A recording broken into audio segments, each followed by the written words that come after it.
السلام عليكم. كشف وزير السكن طارق بالعريبي يوم السبت عن مستجدات مهمة بخصوص برنامج عدل 3، مؤكدا أن عملية التوزيع الأولى سكنات ستنطلق في هذا التاريخ. تابعوا الفيديو باه تعرفوا التاريخ أو الشهر اللي راحين أو الفترة اللي راحين يوزعوا فيها السكنات الأولية.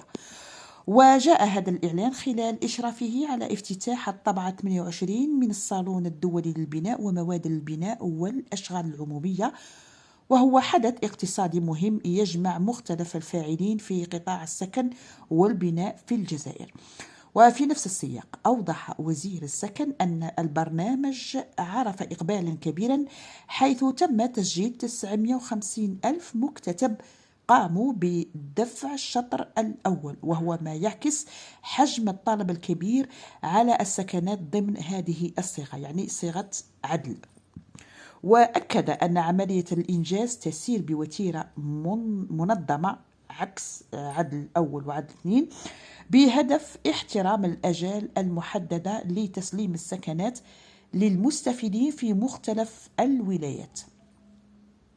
كما أشار بالعريبي إلى أن توزيع السكنات عدل 3 سيكون بإذن الله تدريجيا، حيث ستستفيد بعض الولايات، يقول بعض الولايات، من أولى الحصص السكنية مع نهاية سنة 2026، يعني هذه السنة، في إطار برنامج وطني واسع يهدف إلى تلبية الطلب المتزايد على السكن. ويعرف كما قال يعرف قطاع السكن في الجزائر حركية كبيرة خلال السنوات الأخيرة من خلال إطلاق برامج سكنية ضخمة مثل عدل بمراحله المختلفة، يعني الأول عدل الأولى عدل رقم 1 وعدل 2 وعدل هذه 3 إن شاء الله، اللي راح تكون إن شاء الله سريعة، يعني الإنجاز تاعها راح تكون سريعة، ويمدوا إن شاء الله السكنات ماشي كيما العدل الأول وعدل 2.